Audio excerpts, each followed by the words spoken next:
If you were walking home past midnight in a gray panel van rolled to a stop without headlights, just a whisper of tires on wet pavement, and a door slid open to reveal a pale hand begging for help, would you keep your head down and walk faster, or would you move toward the danger? Zara Monroe had never been good at walking away. She was 19, small-boned and stubborn, with paint on her fingernails from the art projects she ran for kids at the community center. The city had a way of telling girls like her to be invisible. Zara had learned to be careful, yes. Invisible? Never.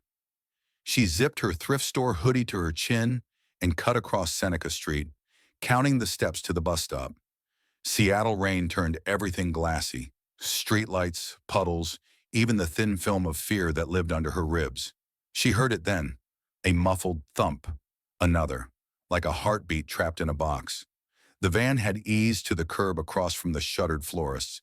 Its license plate was smeared with road grime.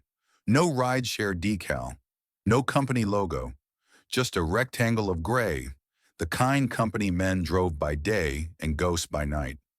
The sliding door cracked 2 inches, and a voice, low, hoarse, not quite pleading, leaked into the rain.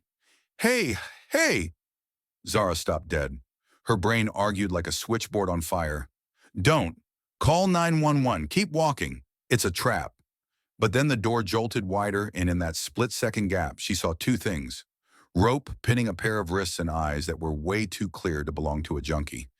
They were the wrong kind of terrified. The kind that said, "I am not supposed to be here." She looked over her shoulder. No one. The street was a stage with a single audience. One stray cat under a newspaper box, blinking. Zara slid behind the bus shelter and dialed 911 with hands that thought they were steady. "What's your emergency?" a calm operator asked. "There's a van. Gray. No plates I can read. Seneca and Ninth. Someone's tied up inside." She whispered her name and stayed low. "They're moving." Because they were. The van door snapped shut, the engine coughed awake, and Zara's body moved before her mind did. She stepped off the curb, grabbed her backpack strap with her free hand, and hurled it like a brick at the van's taillight. It exploded in a red starburst. The driver swore. The van fishtailed, slowed, long enough for Zara to sprint to the rear and jam her fingers under the latch.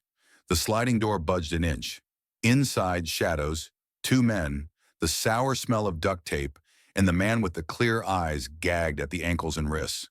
He wore an expensive-looking shirt ruined by dirt and fear, and a leather watch that didn't belong in a van like this. The driver gunned it. The door yanked out of her grasp.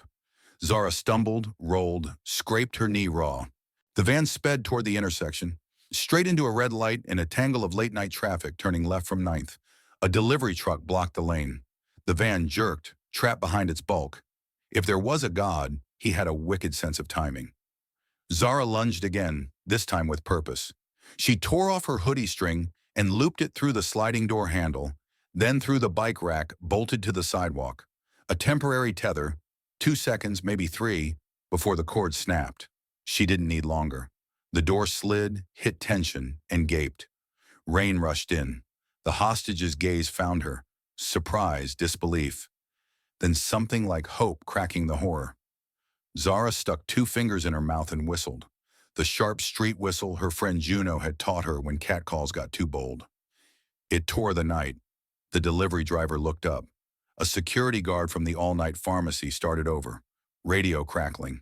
The larger kidnapper lunged to slam the door. The smaller one swung a flashlight like a club toward Zara's face. Instinct dragged her down. The flashlight hit the door frame, clanged, and dropped. She snatched it, rammed its edge into the larger man's fingers. He howled and let go. "Feet first," she shouted at the bound stranger, like they'd trained for this. "Now!" His legs, long, powerful, snaked toward the opening. She grabbed his ankles and yanked with everything a childhood of moving furniture had given her. For one nightmarish second, he was half in, half out, his shoulder grinding the metal track. The big man grabbed his belt. The smaller went for her hair. She pivoted, slammed the drop flashlight into his wrist. He swore. She yanked again, planting her heels, praying tendons didn't tear and bones didn't snap. The hoodie cord surrendered with a bleak little pop. Freedom and momentum collided. The door slammed. The van surged. Zara and the stranger tumbled backward, his weight crushing the breath out of her as they rolled onto wet asphalt. The van clipped the bike rack, sparked, then squealed into the turn and vanished. One tail light shattered, the other blinking idiotically into the rain. For 2 breaths, the world was quiet except for a far-off siren closing fast and the ringing in her ears. "Don't move," she rasped to the man sprawled half on top of her. She pushed her own panic down, the way she'd learned to do since she was 15, and learned that sometimes adults called the police on you for being loud and black on a bus. She rolled him gently to his side, checked for blood. Rope marks scored his wrists and ankles. The gag was a band of duct tape pulled tight over a mouth that looked like it had been built to argue in boardrooms. He blinked. Those eyes again, so clear it was like looking through water at summer rocks. "You're okay," she said, more promise than diagnosis. "You're okay now." The sirens crescendoed. Blue lights stuttered across slick pavement. The security guard hovered, wide-eyed. The delivery driver jogged up, phone in hand.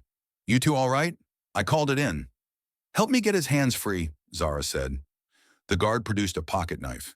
In 2 careful motions, the rope fell away. The man's wrists were raw, impressed with angry welts.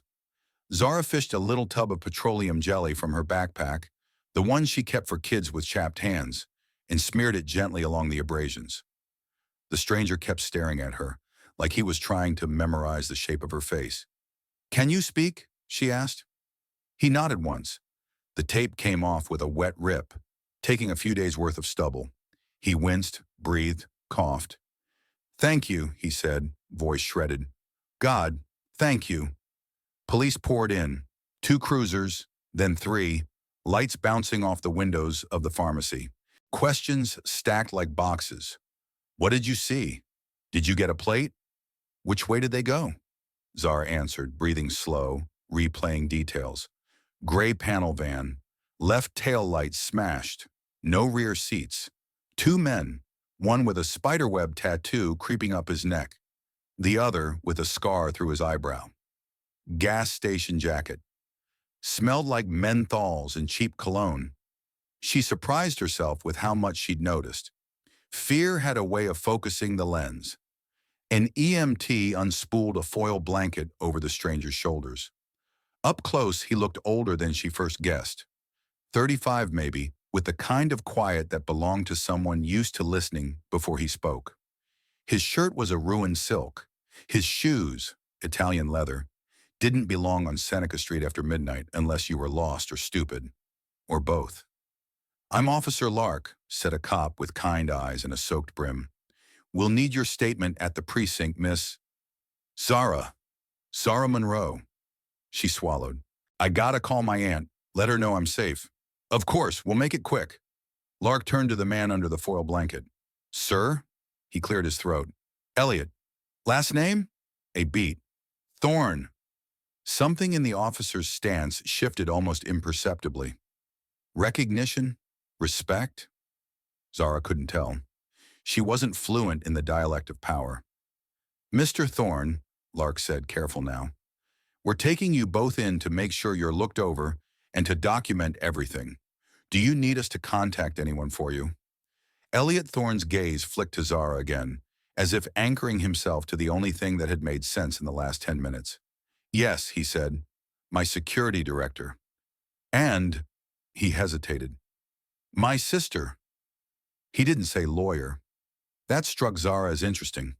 They rode in the back of the same ambulance, Zara on one bench, Elliot on the other, foil blankets turning them into 2 misshapen comets leaving the scene. The EMT took vitals, made jokes about terrible coffee, asked if either of them felt dizzy. Zara shook her head. Her knee throbbed where asphalt had kissed it too hard. She pressed her palm to it and tried not to think about how much this would sting tomorrow when the adrenaline went home and left her with the bill. Elliot studied her the way people study miracles they don't trust yet. "You could have walked away," he said finally. "You should have," Zara shrugged. "I whistle loud. I run pretty fast. And I hate bullies. That's my entire skill set." "Add brave," he said. "And ridiculous." She snorted. My aunt says the same thing. He winced when the EMT prodded a bruise blossoming over his collarbone. Under the emergency lights, the watch on his wrist gleamed. Not flashy, understated. The kind of expensive that whispered instead of shouted. The face was cracked, spidered like safety glass, but still ticked without losing a beat. Nice watch, Zara said, because small talk was her way of telling the universe it hadn't won. A gift, he replied, from someone who wanted me to be on time for once. Did it work? Sometimes. A ghost of a smile tugged one corner of his mouth. When he smiled, some of the boardroom melted and a boy looked out. Zara, right? I heard. Elliot Thorne. His eyes flicked, gauging. You know the name? She shook her head. Just good at remembering. I run a kids' art program. Names matter. Names matter, he repeated softly, like he was filing the sentence away for a rainy day he hoped would never come again. At the precinct, everything smelled like old coffee and new paper. Officer Lark settled them in two adjacent rooms with glass walls, the kind of transparency that felt like supervision. A uniformed woman brought Zara a styrofoam cup of cocoa that tasted like childhood and chalk. Another officer handed Elliot a phone, already buzzing with incoming calls. He ignored it until a tall woman with rain-snarled hair and eyes like his appeared in the doorway, breathless. Elliot. She crossed the room in 3 strides, pulled him into a hug, then stepped back and slapped his shoulder. You absolute idiot. I missed you too, B, he murmured, and for 5 seconds the foil blanket and the rope burns and the police notepads fell away. Brother, sister, a universe stronger than any van. B. Thorne's gaze cut to Zara then, assessing, grateful. She extended a hand. You must be the reason my brother is in one piece. I'm the reason your brother owes me new shoes, Zara deadpanned, glancing at the black smear where Van Dor had met canvas sneaker. B barked a laugh that sounded like it hadn't had permission to exist for the last hour. He'll buy you 1,000 pairs, B said. Please don't, Zara replied. I only have 2 feet. Elliot's focus never drifted far. Even as a security director arrived and murmured about routes and blind spots, even as Officer Lark asked her to walk through the sequence again, Elliot watched Zara the way people watch the horizon for weather. When the statements were signed and the cocoa was gone, and the lights outside the precinct felt less like a siren and more like a sunrise, Officer Lark returned with a gentle smile. You're free to go, Ms. Monroe. We'll be in touch. You did good tonight. Doing nothing would have felt worse, she said. Lark's eyes softened, the kind of look you give someone who reminds you of your kid or your younger self. At the exit, B fished a card from her bag and pressed it into Zara's hand. Heavy paper, embossed. Thorne Dynamics in spare black type, a number underneath, handwritten. If anyone bothers you because of this, B said, call me. Or if you need anything. Zara tucked the card into her pocket without looking at it. I've got bus fare and a mean whistle. Elliot stepped closer, cautious as if spooking a wild creature would make this all unreal again. May I? He gestured to her phone. Could I get your number? To check that you're okay. To thank you properly. To, he stopped before he could say, buy you 1,000 shoes. Zara hesitated. Some part of her, the one raised on cautionary tales, whispered, don't tie yourself to strangers with complicated lives. Another part, the one that had reached into a moving van, rolled its eyes. She handed him her phone. He typed in a number, then called himself. His cracked watch ticked on, politely ignoring the way his hands trembled. Zara, he said like he'd been taught to say thank you and found it too small. I won't forget. Good, she said, because if you do, I'll send you the dry cleaning bill. B took Elliot's elbow. Security hovered. The precinct door hissed open to the wet street. As they moved into the halo of a waiting black SUV, Elliot looked back over his shoulder. The expression he wore wasn't the dazed gratitude of a rescued man. It was recognition. As if he'd been lost in a maze built of his own importance, and by some unruly miracle, a girl in a paint-splattered hoodie had handed him a map with only 2 words on it. Be human. The SUV swallowed him. The doors thumped. The convoy slid into the street like a river takes back a stone. Zara walked to the bus stop alone. Rain tapped her hood like a friend's knuckles. The city hummed, unbothered. She took the card out then, finally, and read it under the sodium light. Elliot A. Thorne, Chief Executive Officer, Thorne Dynamics. She huffed a breath that might have been a laugh or the tail end of a sob.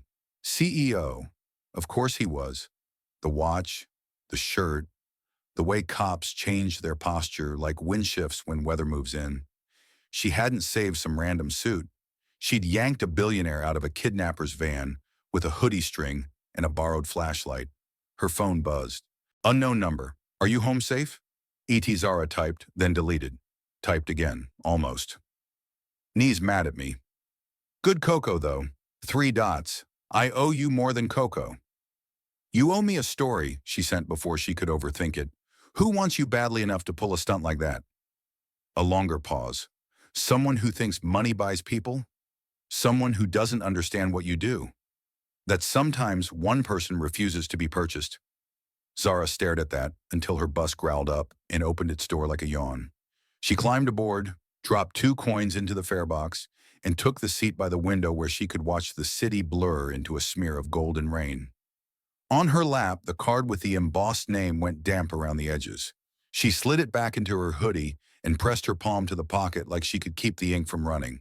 Across town, a man with rope burns on his wrists stared at his cracked watch and understood, with a clarity that felt like pain, that tonight hadn't been an accident. It had been a test of his security, of his enemies, of his myths about control. And a 19-year-old girl with a fierce whistle and paint under her nails had passed where his money had failed. Neither of them knew the shape of the story yet, only that it had begun with a question and an open door. Morning came with the sound of buses coughing awake and frying oil from the diner beneath Aunt Loretta's apartment.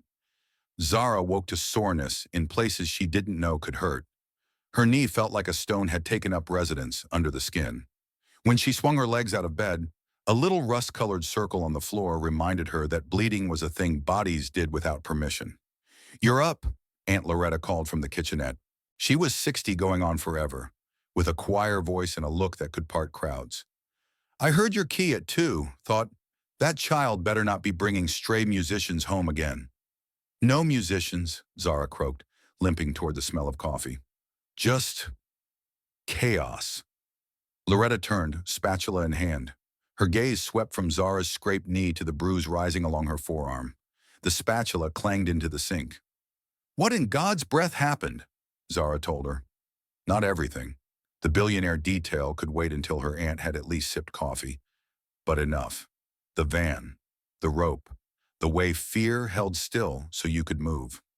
When she finished, Loretta pressed a palm to Zara's cheek, thumb taking inventory of the girl she'd raised since 13.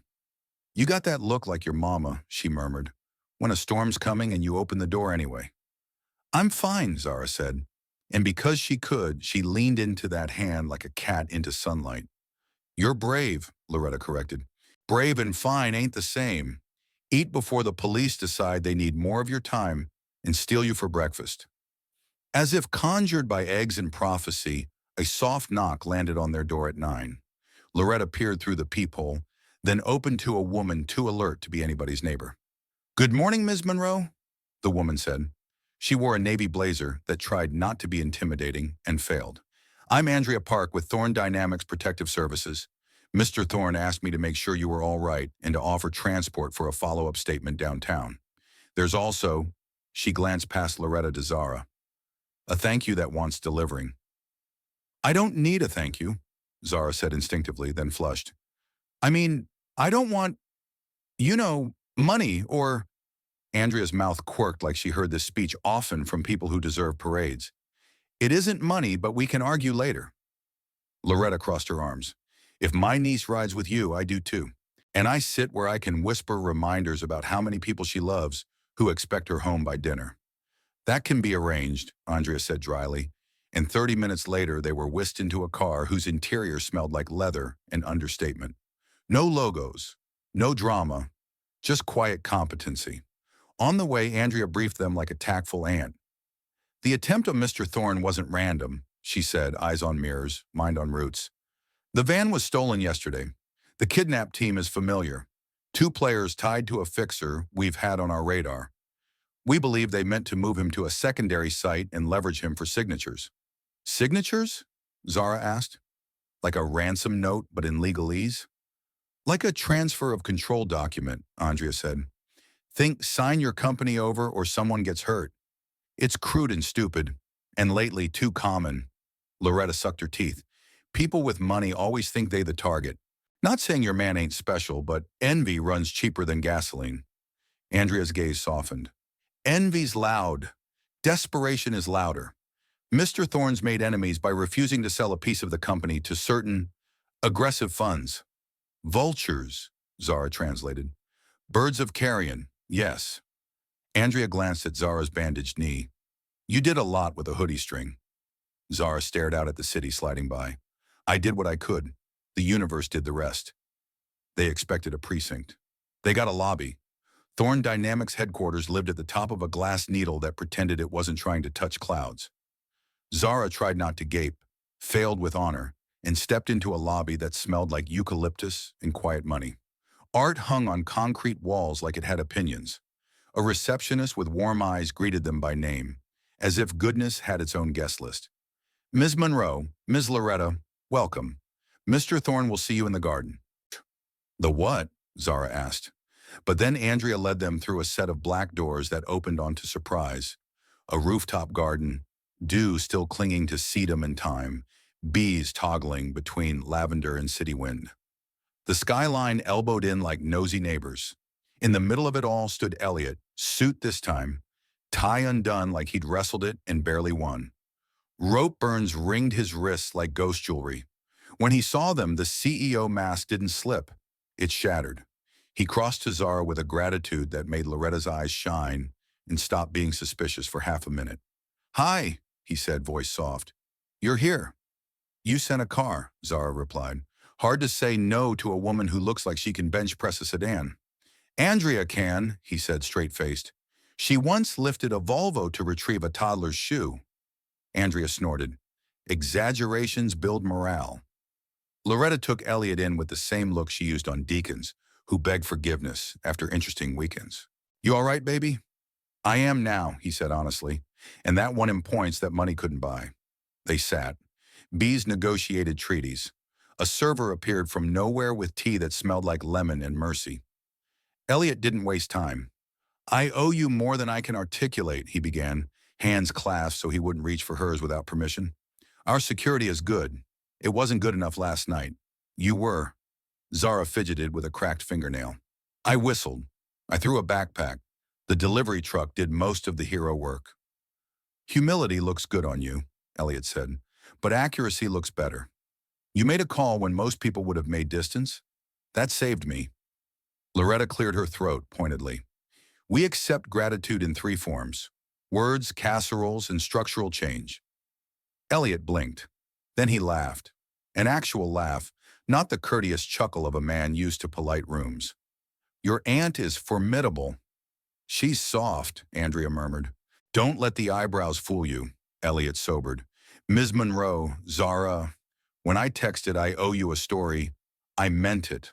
I'm not proud of this, but in my world, the more zeros you collect, the more people think you're not a person. Last night was about leverage. Someone wanted me scared enough to sign papers that would hand them control of a company 10,000 people rely on. They miscalculated. They didn't expect you. Who are they? Zara asked. And why do I feel like they wear watches that cost twice my rent? Some of them do, Elliot admitted. There's a hedge fund circling us, run by a man who thinks efficiency is a synonym for erasing humans.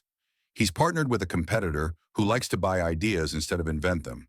Together, they tried the boardroom route and failed. Last night, he spread his hands. Boardroom turned into backroom, Loretta said. When men with pens don't get what they want, they hire men with vans. Sometimes, Elliot said, but this isn't your problem.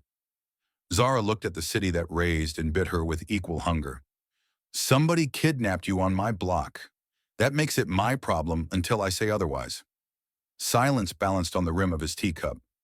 Elliot met her eyes with that same Clearwater look, astonishment that anyone would volunteer for a fire that wasn't theirs. I came prepared to argue with you, he confessed. You are not the average 19-year-old. 19-year-olds stop wars on TikTok and fix dinner for siblings before algebra homework, Zara said. We can hold more than one thing. He smiled with the kind of respect that had nothing to do with age. Then he reached into his jacket, pulled out a small velvet case and set it on the table between them like a dare. Zara recoiled. No, absolutely not. If there's jewelry in there, I will feed it to a bee. It's not jewelry, he said gently. Good, because I don't wear other people's apologies around my neck. Elliot opened the case. Inside sat a key card, matte black, her name etched clean, and a laminated badge with the Thorn Dynamics logo. Underneath lay a folded letter on heavy paper. Zara stared. Is that a job? A paid role, he said. Temporary if you want, permanent if you choose. Title: Community Advisor, Thorn Dynamics Foundation. We work with youth programs across the city. You've been running an art space out of a basement with duct tape and borrowed crayons. I know because I asked. I'd like you to advise us on where our money should actually go, how to show up without breaking what works. You'd keep doing what you do, just with budget and backup. Zara looked from the badge to the man, to the bees to her aunt. Loretta had the church face she wore when somebody did something unexpectedly right. What's the catch? Zara asked. No catch, Elliot said. But there's a condition. Two, actually. First, you tell me when we're out of touch with what matters. I don't need yes people. I need translation. Second, you let us cover your tuition when you decide it's time. Community college, art school, wherever you want to go. Consider it recompense for services rendered in a lightning storm. Zara's mouth worked, then gave up. You don't even know if I'm good at this. I know you're good at people. Systems can be learned. Heart can't. Andrea cleared her throat. The universal signal for boss is being sincere. Someone hand him a pen before he adopts a turtle. There's one more piece, she said. Protection. Last night, you dented a network that doesn't like losing. Your name is in reports. It'll leak. We want eyes on you for a while. You mean bodyguards? Zara snorted. I can't show up to the center with a guy in a suit scaring my kids. Then we'll be invisible, Andrea said. Plain clothes, distance, we blend. Loretta's stare sharpened.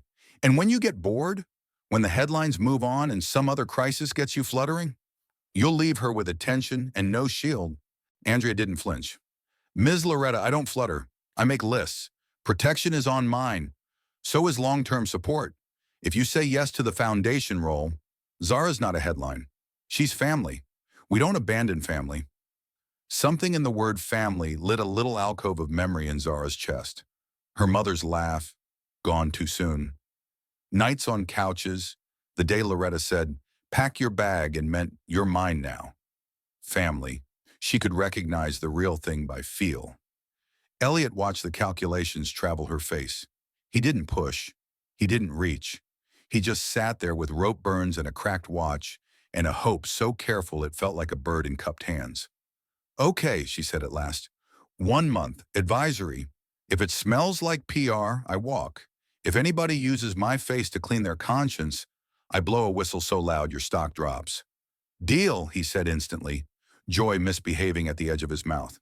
Tuition, she added. We'll talk after I earn it. I'm not a GoFundMe with legs. Are understood, he said, and somehow understood sounded like, I'll wait. They handled logistics. Andrea took measurements for a discrete panic key fob and showed Zara the app that would ping her team without lighting up a billboard. Loretta negotiated hours like a union rep. Bees continued their tiny commerce. When everything practical had been pinned to something solid, Elliot stood as if the muscles in his shoulders had been waiting for permission to stop bracing. There's one thing more, he said, and now it was the billionaire speaking. The man whose signature could feed a school or ruin a city block. You asked me for a story. Who wants me bad enough to abduct me? This will sound strange, but not everyone who tries to hurt me hates me. Some just don't think I'm real. They think I'm a lever or a sign-off.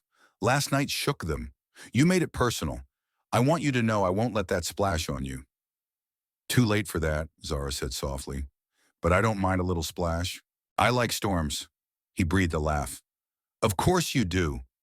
They walked them back through the quiet hallways, past people who glanced and glanced away, the choreography of important buildings. Before the elevator, Elliot hesitated. May I ask you something not strategic? Zara tilted her head. You can ask. I don't promise I answer. Fair, he smiled. What did your mother name you after? She blinked. Zara? My mom liked the sound. Said it means radiance in one language and seed in another. She wanted me to glow and grow. Radiance and seed, he repeated, savoring a poetry he'd misplaced in spreadsheets. I'm glad she got both right. The elevator doors sighed open. Andrea and Loretta stepped in. Zara followed, then pivoted and stuck out her hand. Ground rule, she said. When you text at midnight, you put the important part up front. No billionaire paragraphs. I have a bedtime. He looked delighted by the audacity and shook her hand like it was a contract. Deal. As the doors slid shut, he said her name like he was making sure the building learned it too. Zara. The community center on 14th had been a church in a previous life. Its sanctuary now housed a basketball hoop and a banner that read, "We build what we were denied." The kids called Zara Miss Z because they liked how the letter sounded like a zipper pulling a day together. She arrived that afternoon, badge in pocket, knee bandaged under ripped jeans, heart trying to behave. Juno, a whip-smart 17-year-old with boxing gloves and the patience of a saint, met her at the door.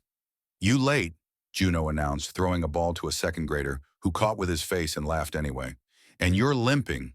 You fight a mailbox? Something like that, Zara said. And then because their rules were honesty first, she told her the short version. Van, rope, CEO.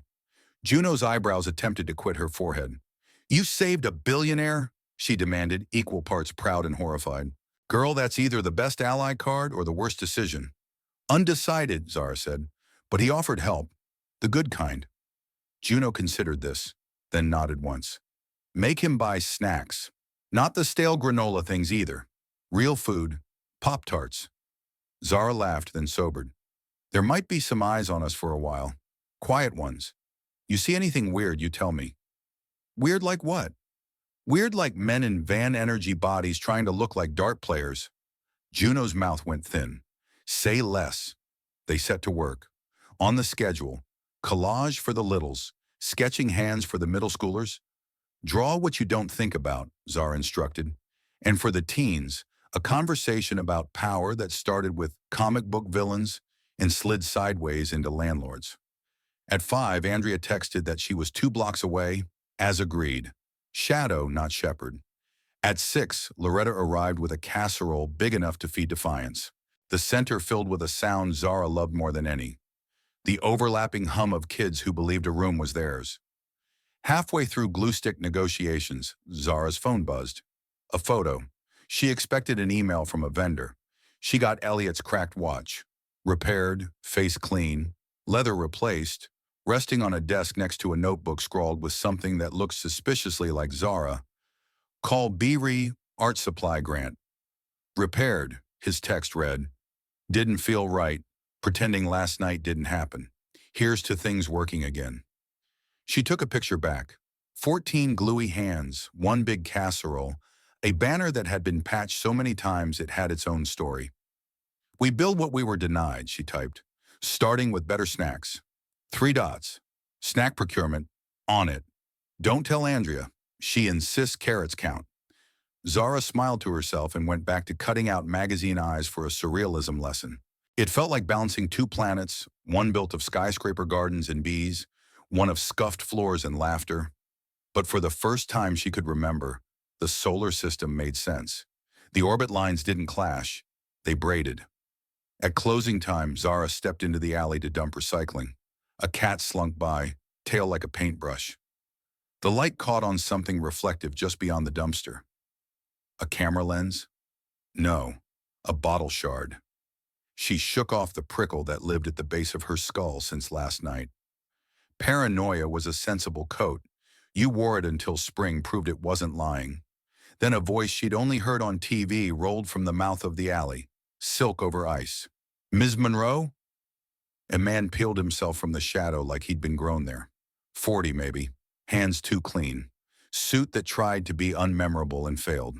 He smiled with all his teeth, but none of his apology. Sorry to intrude, he said.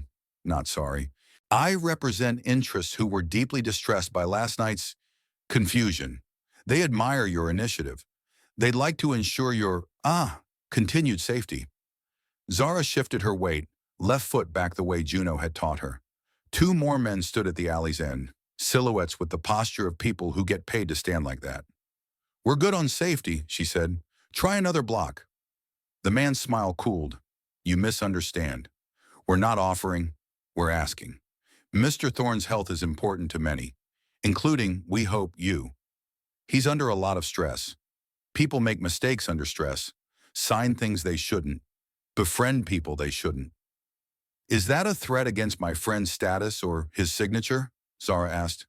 Neither, he said smoothly. A caution.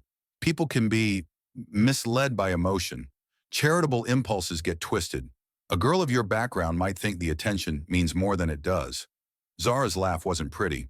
You came to my alley to tell me I'm too poor to know a con? He spread his hands. If you choose to end your association with Mr. Thorne, you'll be, well, compensated for the inconvenience. Cash, discreet. No one needs to know you were ever involved. And if I don't, then you'll learn how quickly admiration turns to scrutiny. That banner inside? Very moving. We build what we were denied. Be a shame if a zoning complaint shut your after-school program down, or if your aunt's rent suddenly tripled. The sound inside Zara's body then wasn't fear. It was the deep, old music of rage. She took one step forward so he could see exactly what kind of girl he'd picked to threaten on a Thursday. Tell your interests, she said evenly, that if one zoning form goes missing, one lock gets glued, one landlord catches greed like a cold, I will walk into every newsroom in this city with a photo of your flossed smile and a timeline that makes God check his watch. And if you ever stand outside my kid's back door again, I'll whistle so loud you think the whole neighborhood's a siren. He blinked, recalibrating. Not used to poor girls being volcanoes. You think a billionaire will choose you over his company? He asked softly. I think a man who remembers who he is harder to buy than a building, she said. And I think you just told me what you fear most, that somebody taught him the difference. A shift at the alley mouth. Andrea, not trying to be invisible anymore. Her stance moved like math. The two silhouettes reconsidered their life choices. The silk-suited man assessed the new variables and executed a retreat so polite it might have been choreography. This conversation never happened, he said, still smiling. Oh, but it did, Zara replied, and I'll keep the tape in my head forever. When he disappeared into the evening, Andrea appeared beside her so quickly, Zara wondered if she'd learned teleportation from an HR seminar. You okay? I'm furious, Zara said. Is that a category on your clipboard? Andrea's eyes were flint and promise. It's a checkbox I marked twice. They walked back inside. Loretta heard 3 words, men in suits, and started a prayer that sounded suspiciously like warfare. Juno cracked her knuckles. The little kids kept gluing magazine eyes onto faces that looked like truth, mismatched, brave, ridiculous. Zara pulled out her phone, thumb hovering over Elliot's name. Then she typed, You free? Got a story you'll hate but need. He called instead of texting. Where are you? At the center. I'm fine. I'm mad, which is better than scared. Talk to me, he said, and she did. Clean, precise, like she'd learned from Officer Lark. When she finished, his silence had a weight. They came to you, he said quietly, because they don't know how to beat me in rooms with glass walls. They came because I make you human, she said, and their math stops working around humans. I'm sorry, he said. Sorry's too small, but it's first. Don't be sorry, be ready, she said, because if this is the route they picked, they'll try the turnpike next. And before you ask, no, I'm not quitting. I don't spook easy. A breath on the line that might have been relief. Then I don't hide, he said. I'll see you in an hour, at the center. With snacks, Juno approves. You can't come here, Zara protested. They'll paint it as a photo op. They can try, he said, steel under silk. But I'm coming as Elliot, not a press release. She hung up and stared at the banner on the wall. We build what we were denied. She thought of the man in the alley and his careful contempt. She thought of rope burns and bees and a cracked watch mended. She thought of a girl of her background, which was to say, a girl whose ancestors turned fields and streets into cathedrals without permission. She smiled, a small feral thing. "Ms. Z?" A little voice piped up by her elbow. It was Max, missing two front teeth, holding a collage where he'd glued a lion's eyes onto a girl's face. "Is this okay?" "It's perfect," Zara said, kneeling so they were eye level. "She looks like she can see in the dark." Max beamed. "Like you." Zara swallowed the knot in her throat and ruffled his hair. "Like all of us," she corrected. "Don't forget it."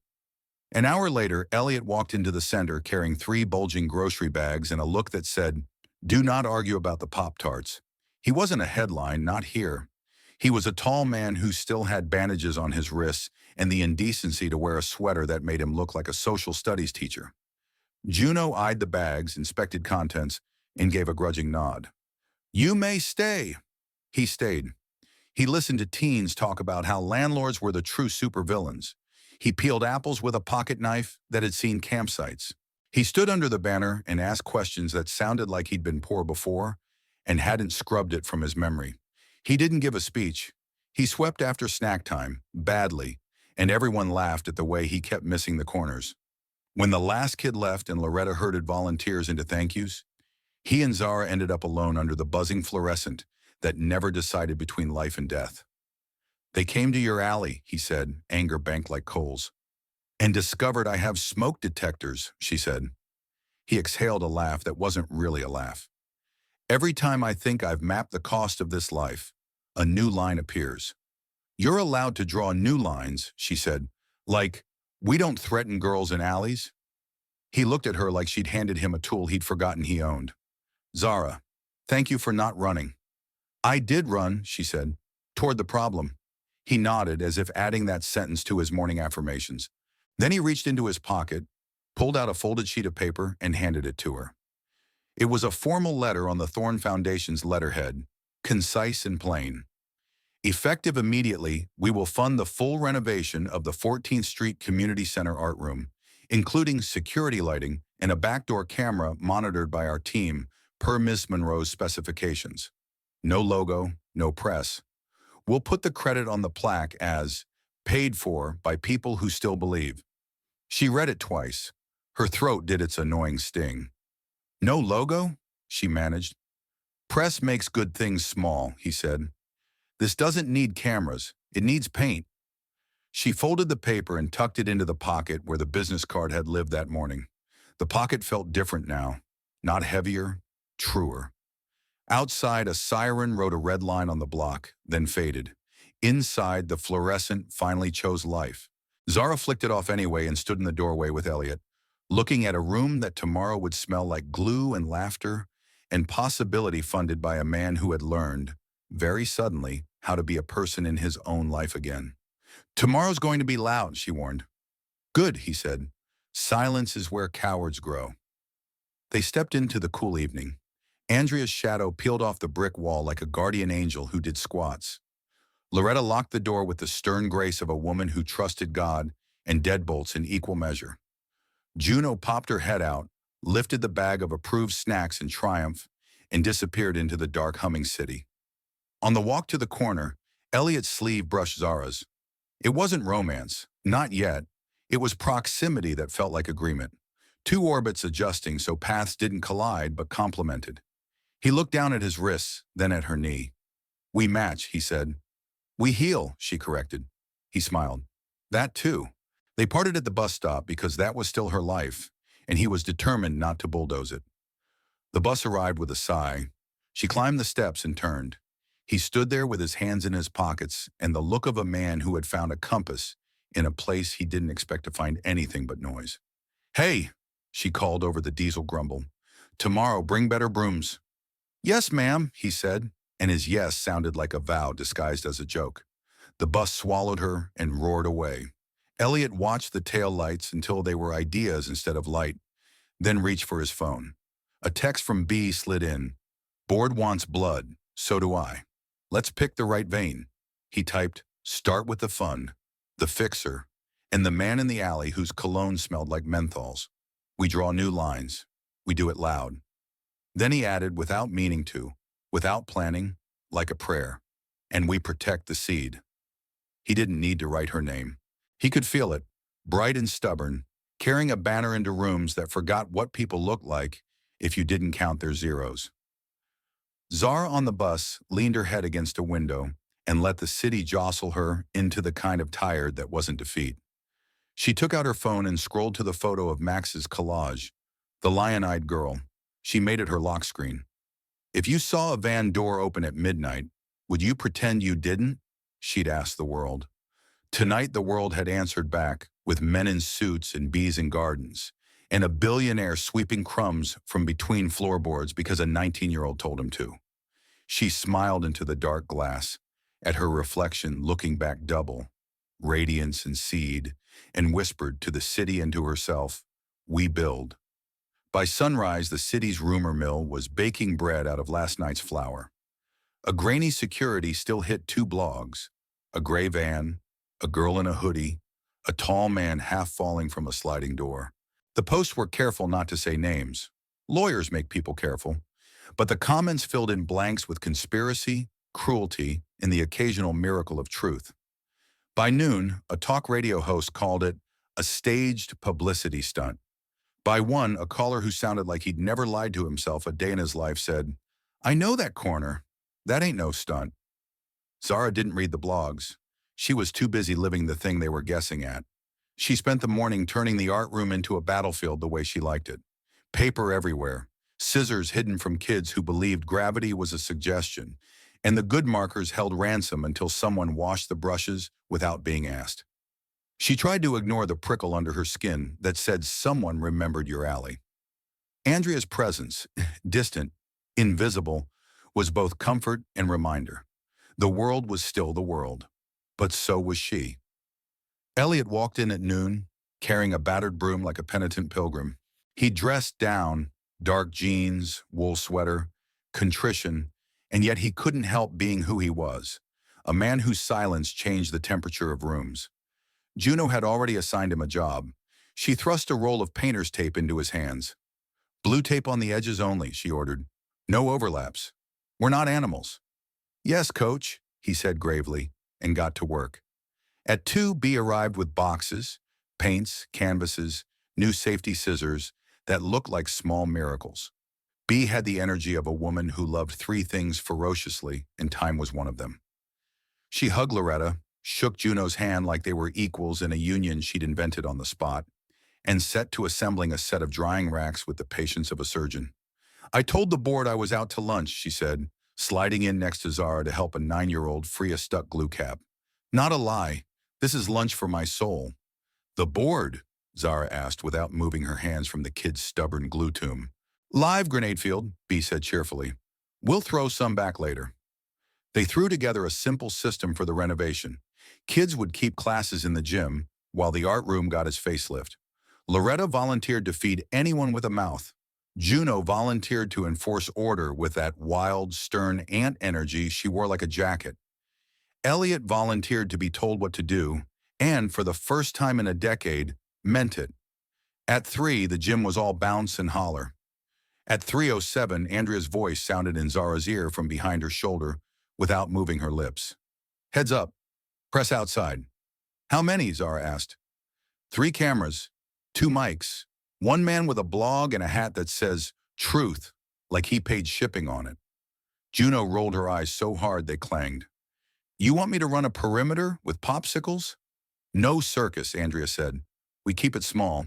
If they're still here after 5, we give them a broom and put them to work." Zara swallowed. "He said he'd keep it low." "He meant it," Andrea replied. "But the air has teeth." Elliot must have sensed the shift in pressure because he appeared with one of the brooms that were multiplying like rabbits. "Talk to me," he said. "Press," Zara said. "Hungry. We don't feed." He nodded. "Understood." "Wait," B said, voice flattening into a tool. "We can feed them one thing. Boundaries."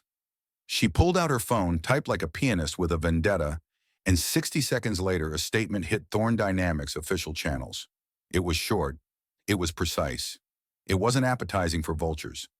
Yesterday evening, an attempted kidnapping occurred. A private citizen intervened and prevented harm. We are grateful. We will not be naming her, photographing her, or turning her courage into content. Please respect her privacy and the privacy of the children at the 14th Street Community Center. If you want a story, here is one. They need funding for lights, locks, and art supplies. We will match donations quietly. B. Thorne, COO. Quietly, Juno said, grinning. Like with a megaphone? Like with receipts, B replied. The statement landed like a glass of cold water on a hot rumor. 2 cameras packed up. The man in the truth hat looked disappointed. Andrea leaned on a door jamb and let herself smile in that small, secret way professionals allow when things go the way you ask God politely for them to go. It would have been nice if the rest of the day had listened to B's statement and behaved. But the thing about enemies is they don't read your memos. At 4, Zara's phone buzzed with a number she didn't recognize. Ms. Monroe. The voice on the line had the pleasant, bland tone of a man who calls poor women dear and thinks it's manners. This is Officer... Nope, Zara said immediately and hung up. Spam? Elliot asked. Officer, my mama named me better than that, she said, and set her phone to ring only if it was Loretta, B, Andrea, or, a surprise to her own fingers, Elliot. At 5:30, the after-school rush ebbed. The gym smelled like sneakers and victory. Loretta started plating spaghetti as if 2 more kids would always show up. They will, she said when Zara teased her. Hungry knows where to find us. They were stacking chairs when the fire alarm tripped. The room froze, then moved the way it had been trained to, calmly. Zara hustled kids toward the front door. Juno counted heads with the ruthless focus of someone who'd fought for her own number to be counted in rooms like this. Loretta's hand was on the first aid kit before the second beep. Andrea was already at the back door before the third, clearing the alley with eyes and a firmness that would have made a thief convert. False pull, Andrea called, reappearing. Back door jammed with a toothpick. Cute. Inside job? Elliot asked. Outside hands, Andrea said. I'll ask the camera we just installed. They stood on the sidewalk, wrapped in the cold that eats under your coat. The kids stamped their feet and turned the evacuation line into a game. One little boy, Max in his lion eyes, looked up at Zara, worried. Is the art room on fire? No, baby, she said. Just a grown-up who never learned to use their words. By 6, the firefighters reset the panel and shook Loretta's hand because she insisted and because spaghetti. The back door's fresh camera sent Andrea a crisp portrait of the toothpick artist, a man with a surgical mask and a bad decision, the scar through his eyebrow like a signature. The smaller kidnapper, the one who'd gone for Zara's hair. Too bold, Andrea said. They're impatient. Or nervous, Elliot said. Nervous that the boy with the menthol cologne didn't impress in the alley. Zara looked at the pixelated still, at the angle of the man's shoulder, the way he leaned into the door with entitlement. We could make him more nervous. How? B asked. Remind him that light exists, Zara said. Not press, not headlines, people. B's smile was feral. A town hall. Not at a podium, Zara said. At a table. Their favorite thing is forcing choices in rooms the public can't see. So we put the public in the room. Kids, parents, teachers, barbers, the lady from the bodega who knows everybody. No one yells. We make decisions out loud. They'll call it a stunt, Elliot warned. Let them, B said. Stunts are for cameras. This would be for witnesses. Andrea's phone hummed. She glanced. The board just leaked an anonymous concern about yesterday. They're worried about judgment and exposure. The vultures are hungry. Then feed them something that chokes, B said. She turned to Elliot. You up for telling the truth in a room with no filters? I've been waiting to, he said simply. The town hall came together in hours because in neighborhoods like theirs, community makes time when the city refuses. Loretta called the church whose pastor loved the sound of children more than microphones. He texted back a one-word sermon. Keys. By 8, folding chairs sprouted like mushrooms in the fellowship hall. By 8:15, the room was full. Paper name tags, toddlers asleep on shoulders, teens pretending not to be riveted. The banner from the center, "We build what we were denied," hung behind the folding table at the front, where Elliot and B sat not like executives, but like siblings who'd decided to do a hard thing and do it plainly.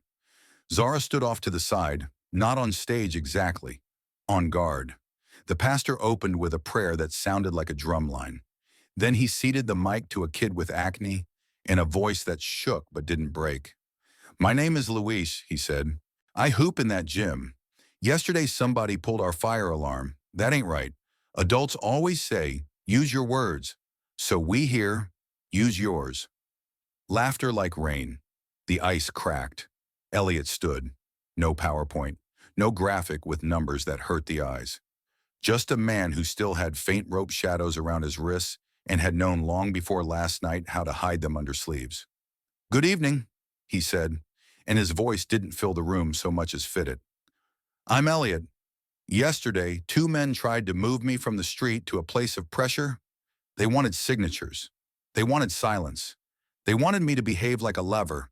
A girl refused." Heads turned toward Zara. She kept hers down, cheeks hot. "I built a company I'm proud of," Elliot continued. "It pays people. It pays taxes. It tries, on good days, to make tools that help instead of hurt. Lately, some entities have tried to take it apart like a car and sell off the parts. They thought they could scare me into helping them. They thought wrong." He told the story without the parts that belonged only to police reports and nightmares.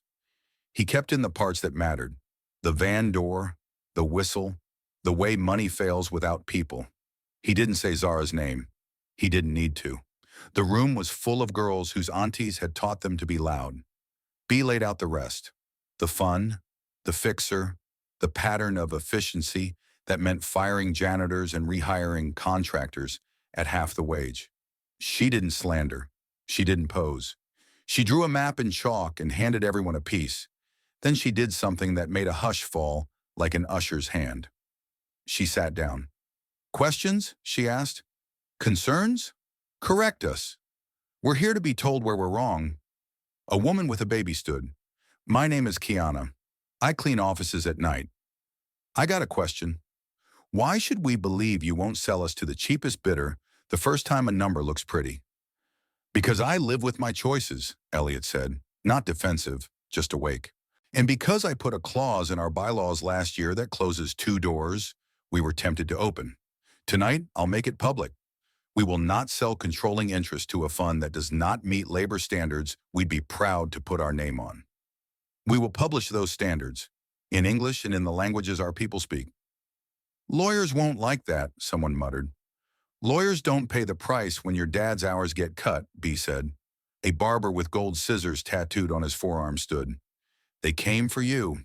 Now they came for our kid's back door. What you go and do when they come for our landlord next?" B smiled without warmth. "We already did.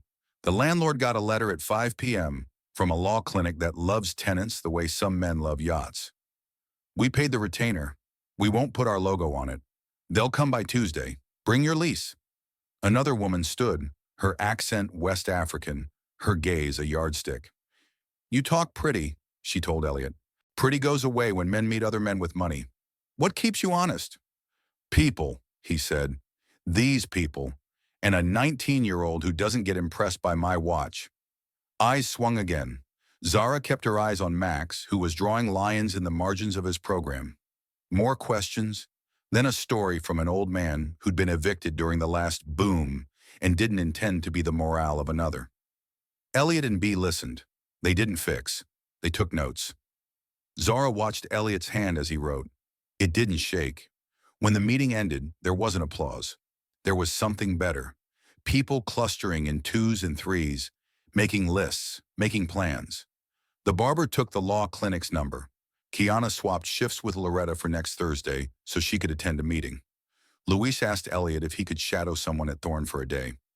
Elliot said yes, and somehow made it sound like a man who wanted to see him on Tuesday and the Tuesday after that. Zara was taking down the banner when a rustle to her left turned her spine into a tuning fork. She turned. The man from the alley, a different suit, same eyes, stood 2 rows back, pretending to study a pamphlet about basketball hours.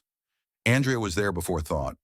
"Leave," she said, not loud, not soft. He smiled a slow, hateful smile. Community, he said, as if it were a wine he didn't want to sip. Adorable. Men who bring vans to doorways don't get to talk about adorable, Zara said, bending the banner pole back into its case like she'd done this for armies. He turned his smile on her. Ms. Monroe, I was hoping we'd meet again in more polite circumstances. Polite like toothpicks and fire alarms? She asked. You got a lot of definitions. He shrugged, and the scar through his eyebrow wrinkled like a sneer that didn't get enough sleep. You're smart. Be smarter. Don't anchor yourself to sinking ships. And yet, Zara said, nodding toward Elliot across the room, kneeling to listen to a child explain a drawing of a house with 7 doors. There he is, floating. A subtle shift behind the man, a shadow disengaging from a pillar. Not Andrea this time. Officer Lark. Off-duty sweatshirt, on-duty eyes. Funny thing about community, Lark said conversationally. It has a long memory, and it files reports. The man's smile sharpened into a knife he put back into its drawer. He left, careful, not hurried. The air tasted cleaner by a degree that only people who breathe trouble for breakfast notice. The hall emptied. The pastor hugged Loretta like both were grateful for each other's spines. Bee loaded the last of the boxes. Elliot walked over to Zara, hands empty. No broom, no tape. Just the look of a person who had mostly kept his promise not to be a press release. You okay? He asked. Tomorrow I will be, she said. Today I'm 10 kinds of tired and 1 kind of strong. He nodded toward the banner case in her hands. Want help? I got it, she said, then hesitated. But walk me. They stepped into the night. Downtown lived to their left like a jewelry store. Their neighborhood pulsed to their right like a drum. Andrea ghosted somewhere in between, content to let them be 2 people crossing a small square of city. I keep thinking about what Kiana asked, Elliot said. What keeps me honest?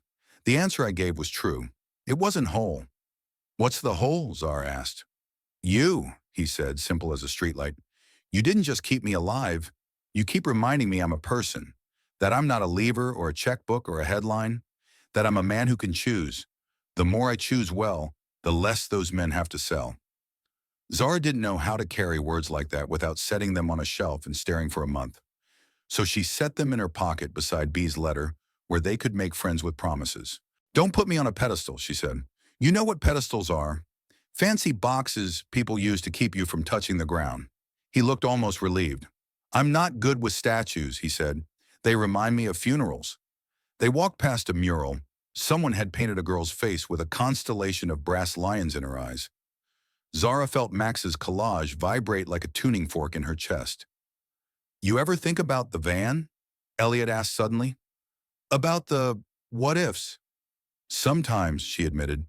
I wonder if I ran at the wrong second, if the truck hadn't turned, if the hoodie string had snapped early. Then I get mad at the part of me that gives if a job, if doesn't pay rent. He huffed a laugh. You talk like a pastor and a boxer. Juno's both, she said. They reached the bus stop. The night breathed around them like a patient thing you learn to love out of necessity. He looked at her knee. She looked at his wrist. They looked at the city they'd both claimed in different languages and agreed to translate. Tomorrow, he said. Tomorrow, she echoed. Bring paint that doesn't smell like it hates kids. Yes, ma'am, he said, smiling. The bus took its sweet time. When it finally sighed to a stop, she climbed, turned, and pointed 2 fingers at her eyes, then at him. Sleep, she ordered. Heroes who don't sleep turn into villains with caffeine. I'll try, he said. Do, she said, and the doors whooshed shut. He stood there until the bus was an idea again, then pulled out his phone. A message from the board chair blinked on the screen. Emergency session tomorrow. Recommend reconsidering your stance. We can't weather this PR storm, he typed back. We don't outsource our conscience to weather. See you at 7. Bring your spine. B sent a single emoji. The brick. At home, Zara peeled off her jeans and hissed through her teeth. The bandage held. The bruise had bloomed into something operatic. Loretta set a mug of tea on her nightstand with a hand that smelled like garlic and grace. You did good, Loretta said. Not just last night. Tonight. We did it, Zara corrected. Me, you, the kids, the pastor, Andrea, the lady from the bodega. That's right, Loretta said. I just wanted to hear you say it out loud so your bones could learn it. When the apartment dimmed and the city's noise settled into its second shift rhythm, Zara lay on her back and replayed the day's faces. Kiana's test, the barber's challenge, Luis's shake that found its own courage. Elliot sweeping in a sweater he had no right to pull off. The man from the alley learning that in this neighborhood, shadows were a finite resource. She fell asleep imagining a tomorrow where the art room smelled like new paint, and the backdoor camera blinked its quiet blinking, and kids cut out magazine lions without ever learning the meaning of toothpick jam. She dreamed of a watch face repaired, of a girl's name that meant radiance and seed taking root in a city that thought it had paved over all the good dirt. And across town, a man who had everything a spreadsheet could admire, closed his eyes on a room with a view, and saw not the skyline, but a banner stitched and restitched by hands that didn't have time for metaphors. We build what we were denied. He whispered it like a prayer with his eyes open. At 6:59 a.m., Elliot walked into a 13th floor conference room built to make people feel small. It failed on him this morning. He had rope shadows under his cuffs and a community's cadence in his chest. B was already there, sleeves rolled, hair braided like armor. The chair of the board, Grantham Voss, silver, smooth, fond of euphemisms that meant cut, tapped a Mont Blanc against a leather folio the way men once tapped canes before they bought a town. 7 a.m. sharp, Voss said brightly. We'll be brief. Good, B replied. People with real jobs have places to be. A smattering of tight smiles. Elliot stood. No deck, no screen, just paper in front of him with notes that looked like promises. Here's what you need to know, he began, voice level. An attempted abduction failed last night because a citizen intervened. The perpetrators were tied to a fixer on the hedge fund's leash. We have footage. We have names. We've notified law enforcement. Alleged, Voss said, smile thin. Colorful allegations. We don't do color, B said. We do evidence. Evidence won't stabilize the market, a director objected.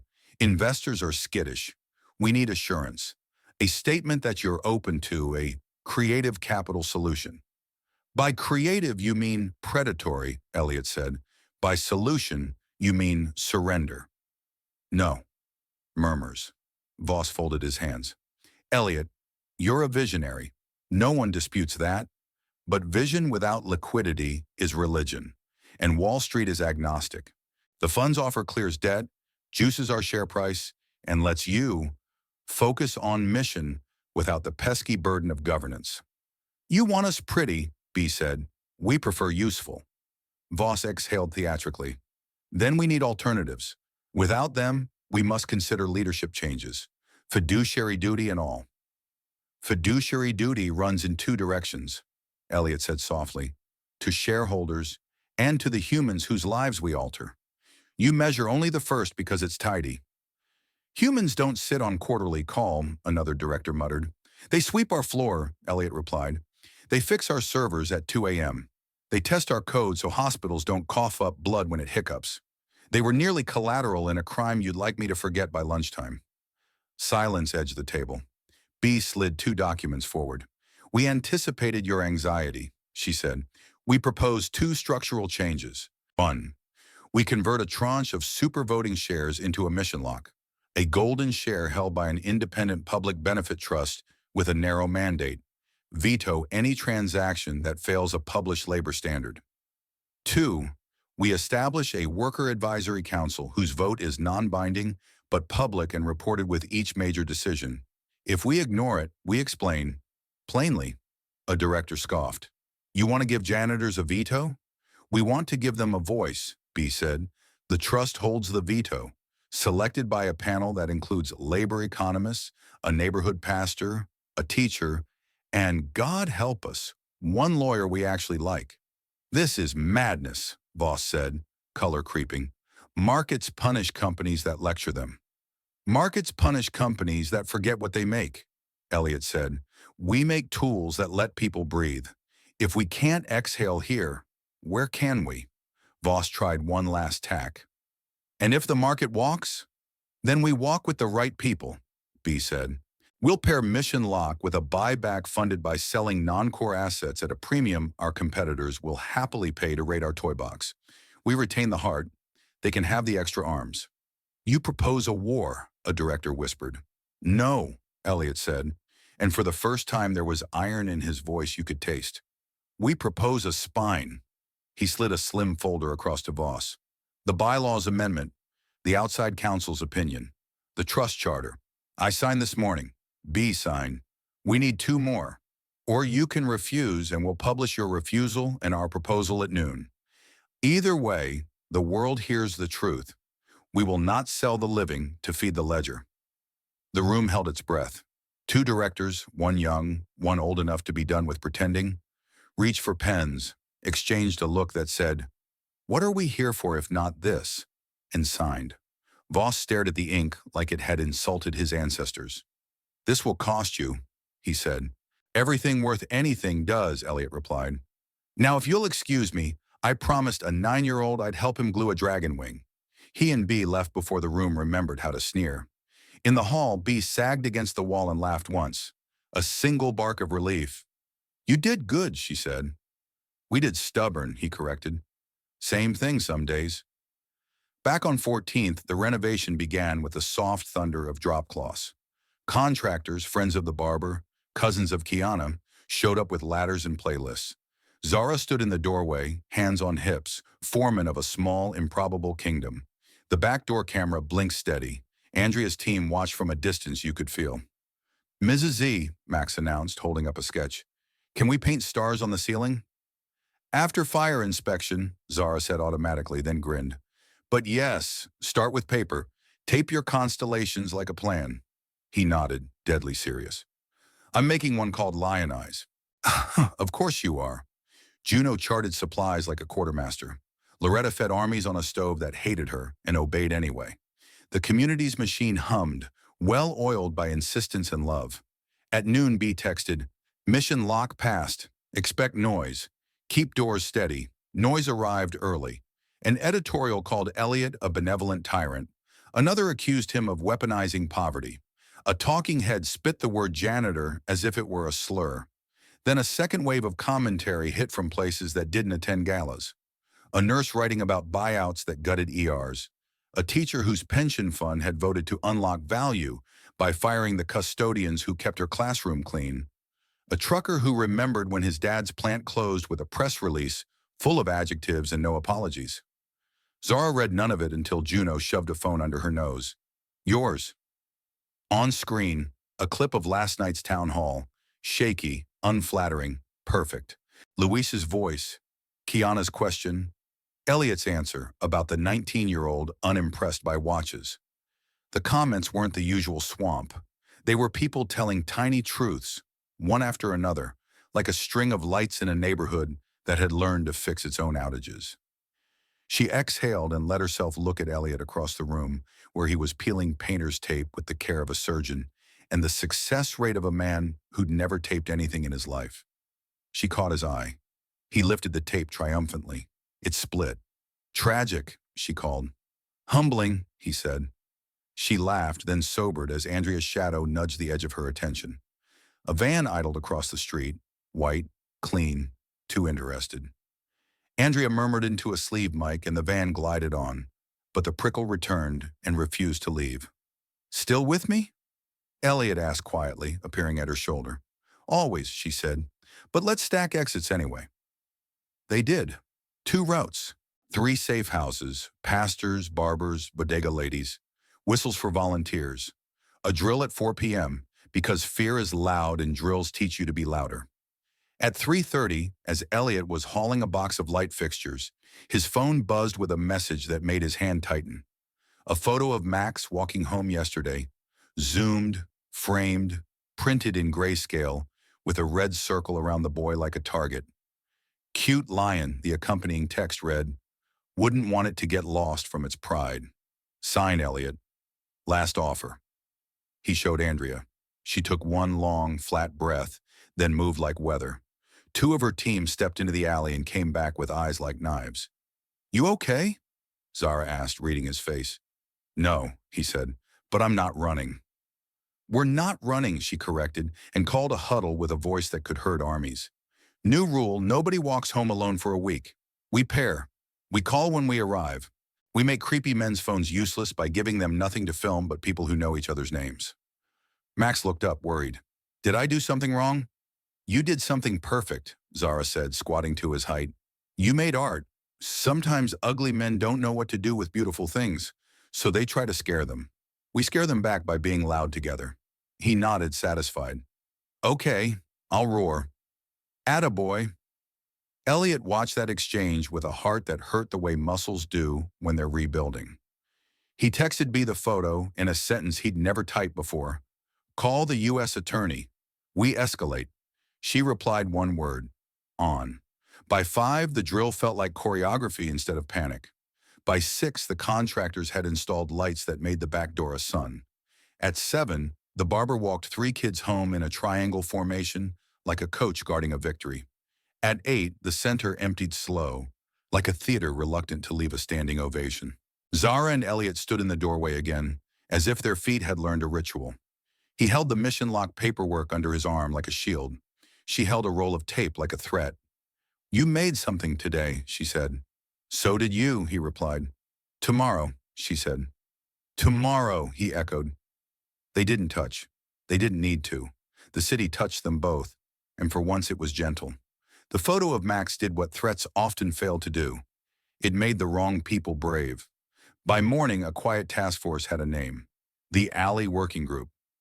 Andrea convened it under fluorescent lights that had seen more than their share of oaths. Around the table, Officer Lark, the pastor, the barber, Kiana in her night shift scrubs, a public interest lawyer with a coffee full, B with a legal pad that looked like a battlefield, and Elliot, sleeves rolled like a promise. Zara anchored the end of the table, as if she didn't trust meetings not to sneak out the back door without doing anything. Andrea started. They crossed a line, she said. Children are a different jurisdiction. We're done messaging. We're moving.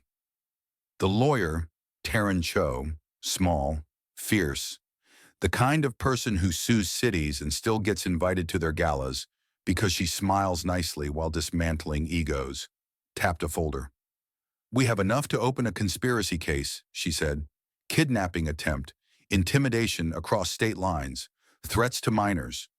We'll coordinate with the U.S. attorney, but a criminal case takes air and time. We also need pressure that doesn't wait for indictments. The town hall helped, the pastor said. So will more. Not for show, for practice. People need to practice being seen. Agreed, B said. We'll schedule 2 smaller circles, one at the laundromat, one at the barbershop. No microphones, just proximity. Officer Lark slid a map across the table. The van's route, the alley, the camera angles. Our guy with the eyebrow scar belongs to a freelance crew that likes short money and long grudges, she said. We've tied him to 2 delivery disputes that ended with men signing things with hands that shook. We've got images. We need a name. It's coming. Kiana frowned at the map. Why are we always reacting? She demanded. They move. We answer. Why not go at the head? The fixer, B said. He doesn't sign emails. He breathes in conference rooms. Then make him breathe somewhere else, Zara said. Like an HR meeting he can't charm? Taryn grinned. I like her. Andrea tapped her pen. We have another tool, she said. Soft, sharp, victim statements. Anonymous, aggregated. Stories have a way of feeding prosecutors like nothing else. We pair them with public pressure from unlikely places. Like who? Elliot asked. Like the pension fund director who grew up in a union house, Taryn said, eyes bright. The one Voss thinks he owns. He doesn't. He just never asked her about her father's hands. Elliot nodded slowly. I can ask. You can listen, Zara said. Ask after. He absorbed the check and smiled. Yes, I can listen. By noon, the plan had 5 prongs and 1 prayer. By 2, Elliot was on a video call with the pension fund director, not speaking until she finished telling him about the mill that took her father's hearing, about language on term sheets that translates to "We steal Mondays." Thank you, he said when she paused. If we publish our labor standards, will you publish yours? She blinked, then tilted her head, calculating a world with fewer shadows. If you go first, she said. We already did, B said, sliding the draft across the table. We'll go louder. At 3, Zara stood in the laundromat under a hand-painted sign that read, "No dye in washers," and facilitated a circle that included a grandmother folding clothes with military precision, a teenager who wanted to be a civil engineer, and a man who'd been fired for being too slow after his back surgery. They didn't fix anything. They named it. Naming is a kind of carpenter's square. It makes true lines. At 4, Elliot sat in a barbershop chair and let a man he'd never met hold a razor to his jaw. You can always tell who a man is by how he tips and how he treats a mirror, the barber said, not looking away from the work. You tip fair. You don't stare at yourself like a meal. I'll take that. Elliot took it like a benediction. At 5:30, the alley working group reconvened. Taryn's phone lit up with a name she'd been chasing. She answered, listened, and smiled the way wolves do when the wind shifts. Got him, she said, tapping the scarred man's photo. Name's Milo Krell, associates with a fixer named Dalton Pike. Your fun friend Voss has known Pike since '09. Charity board together. Cute. Can we prove it? B asked. Can we? Taryn snorted. Please. Picture at a gala. Arms around each other's wives like they invented empathy. Criminally tacky, Andrea observed. Admissible? No. Useful? Yes, Taryn said. And the U.S. attorney wants to meet a group of citizens who are very tired of being scenery. Tonight. Tonight, Zara repeated, and that word felt like a door. The federal building smelled like old decisions.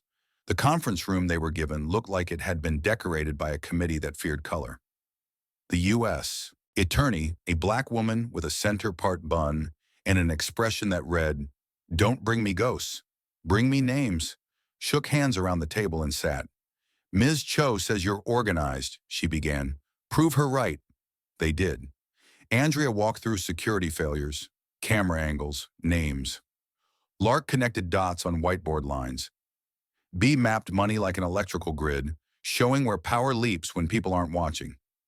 Elliot spoke only when asked, not as a CEO but as a witness who had decided not to be fragile. Zara went last, voice steady. They think he's a lever, she said. They think we're ornaments. We're neither. We're load-bearing. The U.S. attorney didn't smile, but her gaze warmed 1 degree. We can move on, Krell, she said. He's sloppy. Pike will run. Your board ally, Voss, will cry smear on CNBC tomorrow morning. That's fine. Let him talk. You don't engage. We do. Understood, B said. One more thing, the U.S. attorney added, eyes settling on Elliot. If you want to help me prosecute the bigger case, the conspiracy, you need to stop being careful. No more back channels. No more gentlemen's agreements. You say their names in rooms that echo. Not on Twitter. Under oath. Understood, Elliot said. Set the date. Good answer, she said. And that was the nearest thing to praise they got. They left the building into a wind that felt like it was on their side. The city's lights did their old trick of making you believe the dark was creative, not cruel. You ready? Zara asked Elliot. No, he said, but I will be by the time it matters. That counts. He looked at her. You keep moving the world an inch, that feels like a mile. Good, she said. Miles are just a lot of inches that refuse to quit. They didn't hug. They didn't need to. The case hugged them both, hard, insistent, impatient to be carried. They chose the community center for the press conference because nothing makes a lie stumble like a room with children's art on the walls. The U.S. attorney's team picked the time. B wrote the rules on a whiteboard nobody was allowed to wipe. No kids on camera. No names of minors. Questions after statements. Keep the mics where they belong. At 10 a.m., cameras sprouted like weeds in spring. Taryn adjusted the podium height with the impatience of a woman who had been told she was intense her entire life and wore the insult like a badge. Andrea's team lined the back wall, plain clothes, eyes everywhere. Voss went on television at 9:30 and called the mission lock ideological theater. He implied Elliot's judgment had been compromised by personal entanglements. He smirked when asked about Dalton Pike. He wished victims well. At 10:02, the U.S. DRS attorney announced 2 arrests. Milo Krell, taken at dawn without drama, he cried and asked for his boy Pike. and a second man from the van who'd thought visiting a girlfriend at a motel under his own name was stealth. A warrant had been issued for Dalton Pike. The room pulsed. The cameras leaned. Additionally, she said, we have opened a broader investigation into a pattern of coercion targeting executives and employees of public companies. If you have been approached, signaled, or threatened, call this number, she pointed. It goes to a line staffed by people who don't roll their eyes. Taryn took the mic next and did what good lawyers do when tragedy tries to speak over strategy. She translated. Words like conspiracy sound big, she said. This one isn't. It's small, mean work, men in suits borrowing men in vans to make pens move. That's it. We're not letting them finish that sentence. B followed, crisp, factual. She published the labor standards. She named the trust's members, a teacher, a nurse, a pastor, a labor economist, and yes, one lawyer we actually like. She announced the worker council. She didn't look at Voss's camera, but somehow she stared through it. Then Elliot stepped up, not to perform. He didn't have the energy left for that, but to confess. I've been careful my whole life, he said. Careful not to scare capital. Careful not to be too political. Careful to be respectable at dinners, where jokes land like ash. Yesterday, a child's photo arrived with a red circle around it. Today, I retired careful. Reporters tried to interrupt. He ignored them gently. Here is what I will no longer do, he continued. Pretend that unlocking value is anything but a euphemism when the key requires breaking the people who build the lock. Pretend that philanthropy excuses violence. Pretend that the choice is between profit and people. We're a tech company. We understand false binaries. Mr. Thorne, a reporter insisted, your relationship to the community center director? The center has a director, Elliot said calmly. Her name is Loretta. If your question is about Zara Monroe, she is 19. She runs an art program with more impact per dollar than most foundations I've seen, and she risked herself to stop a felony. She doesn't belong to me. She doesn't belong to your narrative. You'll hear from her when she chooses. Today you hear from me. I will testify, under oath, with names. The cameras loved that. They licked it up like cream. In the back, Zara stood beside Andrea and felt the room's heat try to climb her. Andrea's presence held the line. Not today. After the statements, questions flew, some intelligent, some hungry. The U.S. attorney took the prosecutorial heat like a priest taking confession at Easter. Taryn fielded the legal traps with a laugh that said, nice try. B answered governance questions with the zeal of a convert who remembered why she believed in the first place. Elliot stepped back when the questions turned toward gossip. He stared at a drawing on the wall, a child's house with 7 doors, and let the cameras film the side of his face. When it ended, the room sagged with the strange exhaustion that follows public truth. Loretta brought paper cups of lemonade that had no business being as good as it was. Reporters left with footage that would either push power or pet it. The rest of them stayed and cleaned the gym, because that's how you remind your body what the world is for after you've fought it for an hour. Zara slipped out the side door to breathe. The alley was bright under the new lights. A cat blinked at her like an amen. You okay? Elliot asked, appearing with the lemonade he'd somehow kept from sloshing. Ask me after my heart stops drumming, she said, taking the cup. He leaned against the brick. I almost said your name, he admitted. Not to claim, to praise. Then I remembered you don't want praise with strings. Praise is a balloon, she said. Strings keep it from being pretty for a second, and then flying into the sky to choke a bird. Save it. He smiled. Saved. A hum at the alley mouth. B, phone in the air, face brighter than the security flood. Pike, she said. Caught at the airport. He tried to fly private. The pilot said no. Bless the pilot's therapist. Elliot closed his eyes. Relief arrived like rain after a bad smoke day. Zara let herself exhale a piece of the breath she'd been hoarding. Good, she said. Now we teach Voss the difference between a board and a plank. Tomorrow, B said. Shareholder forum. Worker council's debut. Bring boots. The wind shifted. Somewhere a church bell counted the hour like a metronome for courage. Zara looked at Elliot. Elliot looked at the door with 7 locks they'd spent a month installing in a world that preferred open windows you could push kids out of. We keep choosing, he said. Every day, she replied. The shareholder forum met in a repurposed warehouse that smelled like sawdust and history. On one side, chairs for investors, analysts, and the species of Twitter men who mistake snark for insight. On the other, tables for workers and community members with name tags that said things like Jess, QA Night Shift and Jenny, Teacher PS41 and Mess Loretta, Director 14th Saint Center. Between them, a runway of mics stands like a bridge no one had used in years. Voss arrived with a smile that had crisis PR fingerprints all over it. He shook hands like a metronome. He took a seat in the front row where the cameras could remember his jawline. B opened. No preamble, just an agenda. 1. Worker Council Charter. 2. Labor Standards Adoption. 3. Shareholder Q&A. 4. Community Input. She didn't ask for permission. She announced what they'd already begun. The Worker Council stepped forward.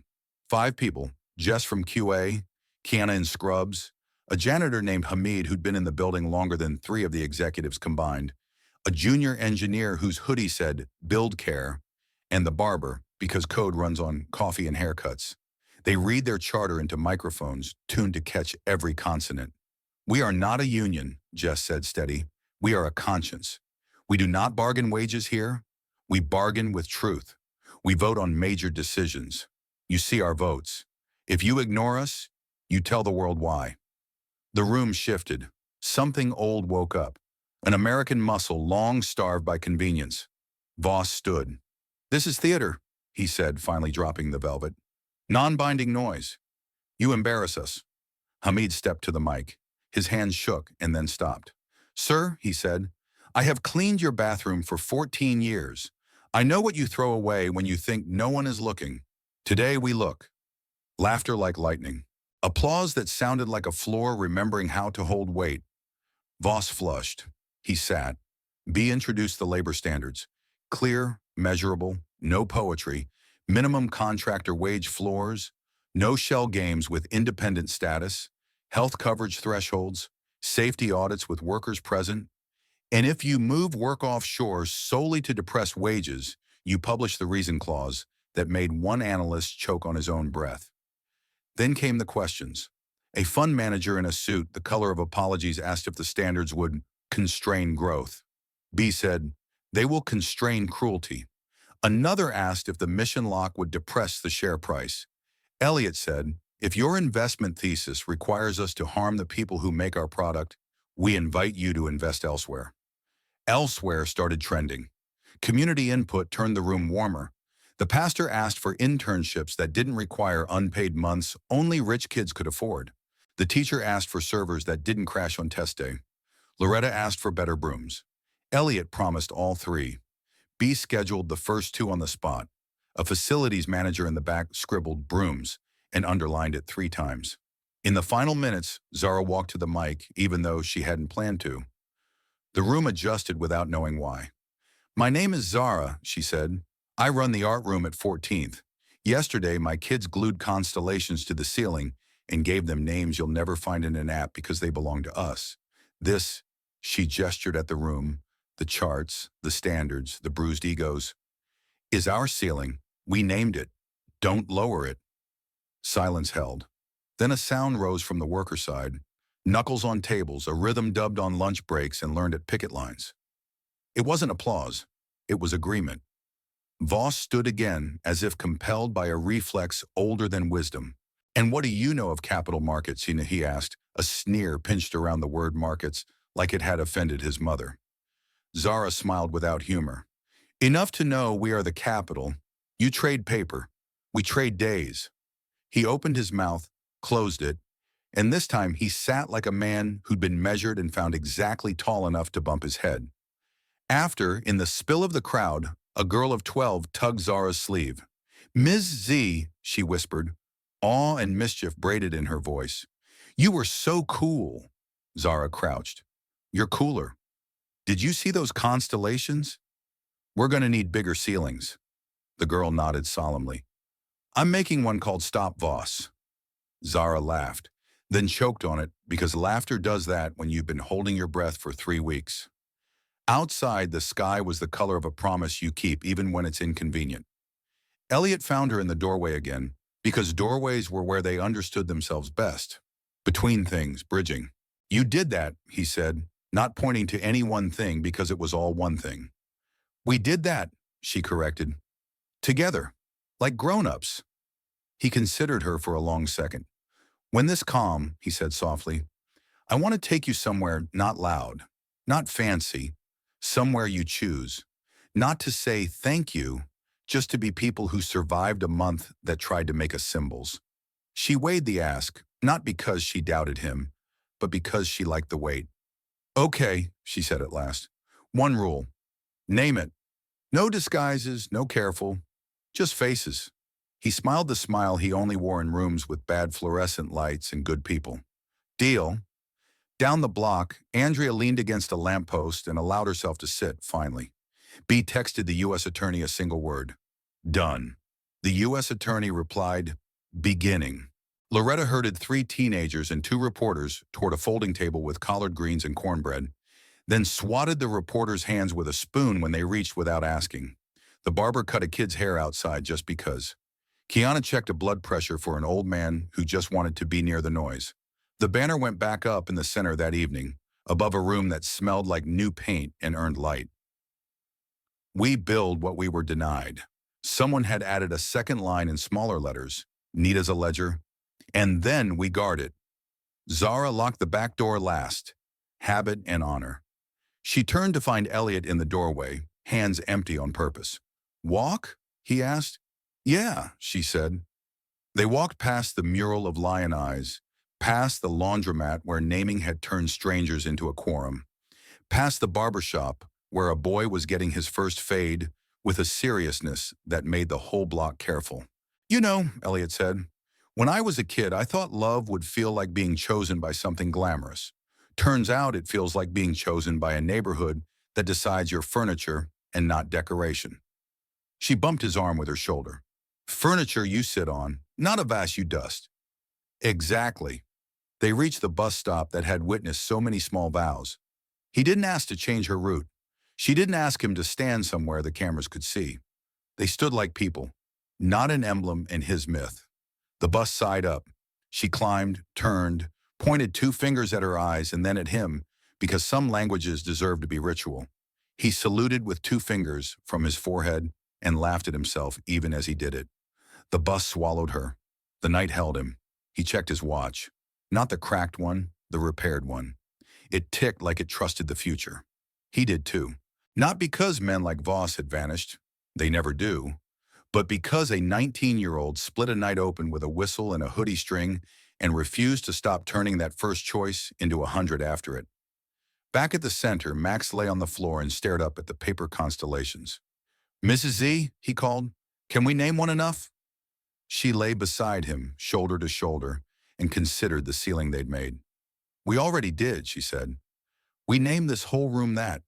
He nodded, lion eyes flashing. Good. Somewhere in a courthouse, a clerk filed an indictment that would teach men in suits new definitions for old words.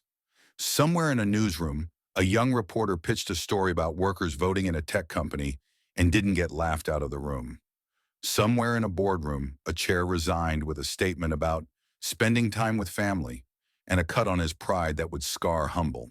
And in a small apartment that had learned how to sleep through sirens, Aunt Loretta snored through a late-night gospel stream while Zara texted a man who had learned to be a person in public. Tomorrow, broom practice. You're tragic with tape. 3 dots, tragic and teachable. See you.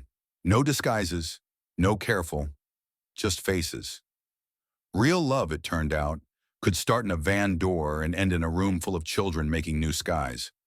Real power, it turned out, could learn to speak a language it had spent decades ignoring. And a poor black girl who would not look away built, with a billionaire who finally did, the only thing worth protecting, a future that belonged to people who could name it.